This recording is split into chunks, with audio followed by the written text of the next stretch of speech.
at 134 pounds. 2 amateur bouts, 2 victories.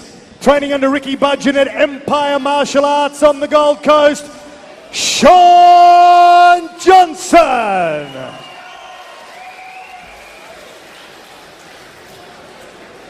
In the red corner, at 135 pounds, 2 fights, 1 victory.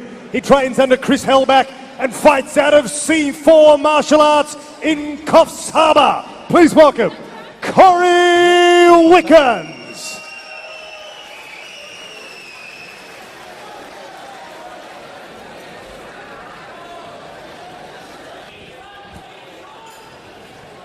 Alrighty, I can't hear myself, please. I can hear. Alrighty, this matchup is a bantamweight clash. Dave Ella here, and with me I've got Adam Hollyoak. You might remember Adam. He, well, if I can say, he fought for the opposition. He used to be the English cricket captain.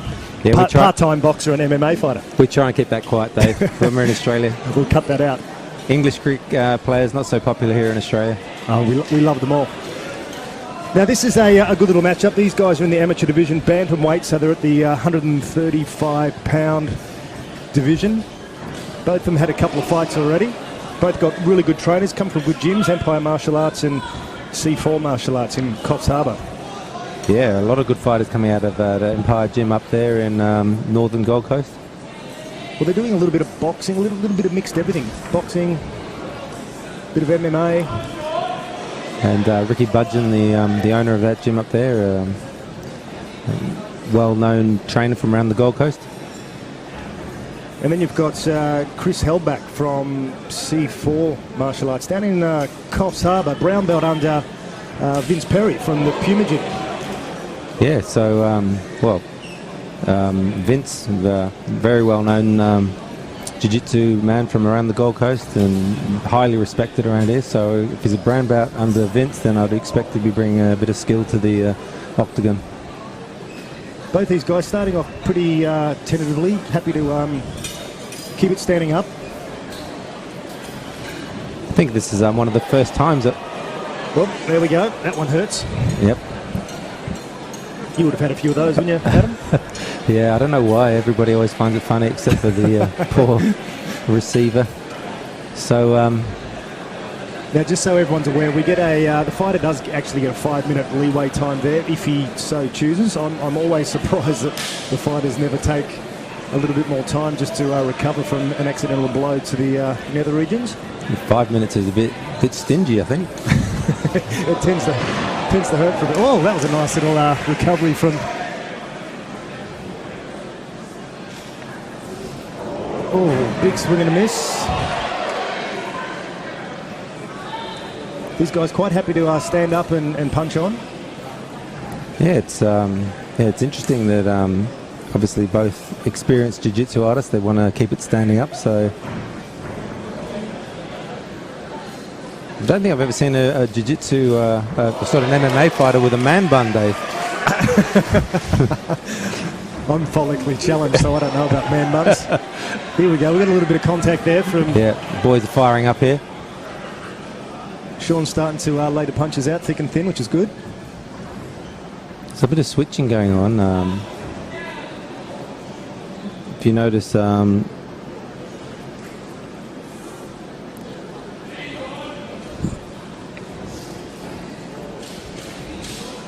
we've got Shaun in the purple shorts and Corey's in the, what can I say, with the man bun. All right. Yeah, Corey. And that's the end of the first round. Yeah, I noticed Corey's changing orthodox southpaw like almost on every bounce. So it's almost a little bit of capoeira style there. Quite interesting to see. Well, it's actually quite nice to see that. It's quite nice to see that little mix-up of the MMA fighters switching stances from left to right. It's so easy to, I suppose, get caught up, especially if they come from a boxing background. They tend to fight on that one style, either southpaw or the other way. Yeah, so, I think, the MMA game over the last few years has evolved so much. People like Conor McGregor and, John Bones, they're bringing something new all the time and they're changing stance and so many different attacks to try and hit the their opponent guessing. It's moving at such a fast rate, this sport. So it looks like we're heading into a second round, which is nice. We've had quite a few first round finishes this evening. So round 2, this is an amateur matchup, which means 3 3-minute rounds, should it go that far. And let me tell you, 3 3-minute rounds would feel like a lifetime to these guys.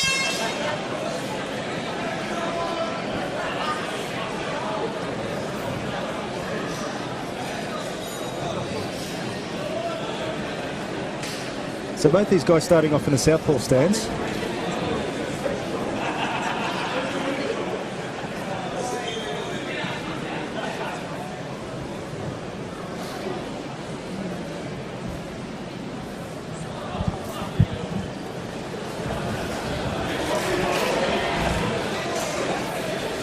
I'd like to see one of these guys do a little attempt to take down as they're coming in with the punches. Yeah, that would change it up a bit. Like I said, they've been, obviously for 2 experienced jiu-jitsu artists, they've kept the fight standing. So I'm not sure if that's a sign of respect or maybe they just want to entertain people, David. Maybe they both just got a little bit of respect for each other, and they just feel that maybe they might have the edge over each other if they stay standing up. I'm not too sure. It's always interesting to wonder what goes through the fighters' minds as they head into the cage, and I'm sure sometimes they might go on with a game plan, and it changes as the fight evolves. Well, nice he's showing some nice kicking skills. A little bit far away from the target, but it was a good practice one anyway. There it goes. Thought you were going to get your wish there, Dave.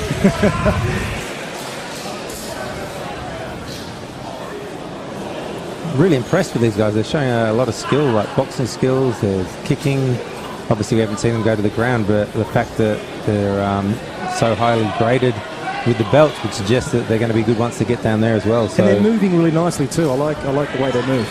They're switching their attacks and kicking, a bit of everything.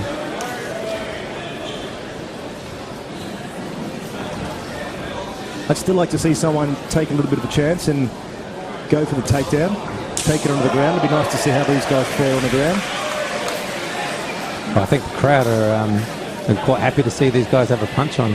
It's often one of those things that, obviously, Dave, you come from a jiu-jitsu background and you're well versed once the game goes down to the floor, but a lot of these people just love to see a good old-fashioned punch on, and they're getting their money's worth here.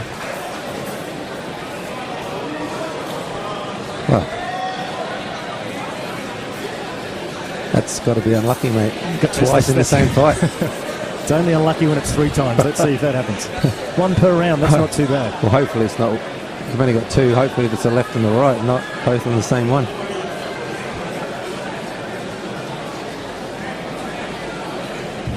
Let's see how much time he decides to take on this one. I've got a feeling he might take a bit longer than last time. No, he's into it. You've got to admire their enthusiasm. The adrenaline must be pumping. Can't feel it at the moment. I think that's the one place that if you get hit, adrenaline doesn't do anything. There's only so much that bravery will get you have so far.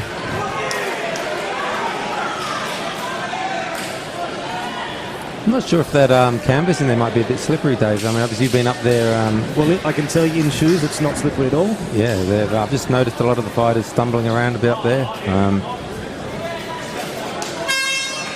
There's the end of round 2. It's going to be a tough fight to score at the moment. How have you got it after 2 rounds? It's looking pretty even. I actually haven't been watching it from a score point of view. I've just been watching it purely from entertainment. Yeah, just on how these guys are moving. And I'm really impressed the way they're moving. For guys that have only had 2 amateur matchups, they're moving really nicely. They're evading really nicely. They're punching well. They're kicking well. I'd just like to, as I said, I'd just like to see one of them maybe step outside their comfort zone and really try and maybe take this game to the ground, because they look fairly evenly matched standing up, and I really sort of see the way out of the deadlock as taking it to the ground. Yeah, it'd be nice to see someone go out there on the limp. I haven't, like you, I haven't been watching it from a scorer's perspective, but I'm going to say it's 1 round each because the fight's been fairly close, and I'm going to say the person who comes out in this round and wins it might take the fight. So obviously the scores have their own, the judges have their own things that they're looking for, but they're both very keen to get at each other at the beginning of this round. So we're heading to round 3, 3 minutes on the clock left for these two guys, and someone's going to have to mix it up and do something a little bit different, either step up the pace, take it to the ground, if they really want to make sure they secure a victory, because as we know, if you leave it to the judges' scorecards, it can always go either way, and we really nearly had that third shot in the nether regions. In the nether regions.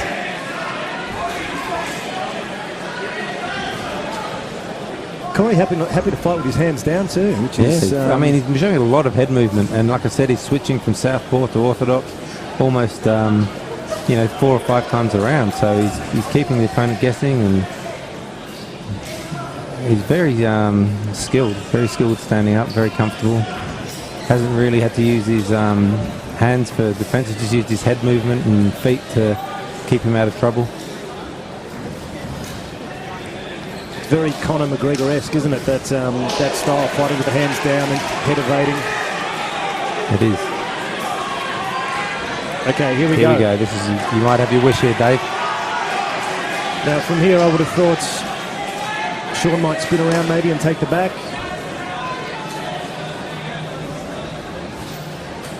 He could possibly be working on some punches there to the side. The body opened up. Just depends how nicely he's got that guillotine stuck on. It's not looking very comfortable, that's for sure. Wow. There we go. And the crowd is absolutely loving it. See, look. I think you can quite safely say the crowd are happy to see them on their feet. I think they were making some noise because they were happy to see some good groundwork. You think so?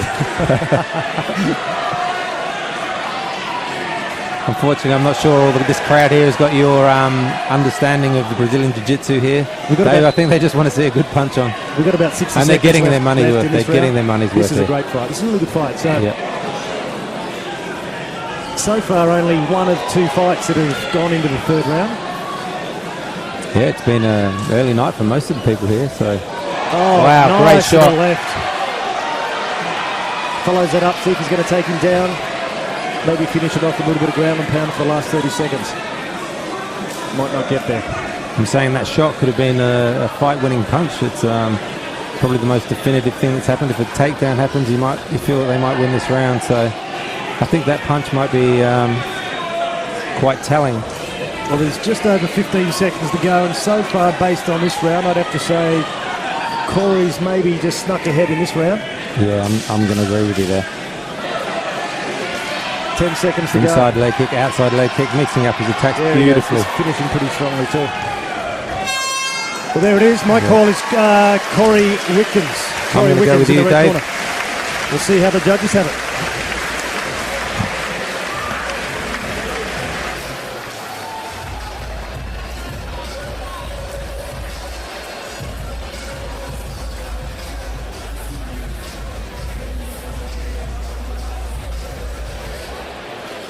Well, ladies and gentlemen, how about a round of applause for these two guys, Corey and Shaun. Well done, gentlemen.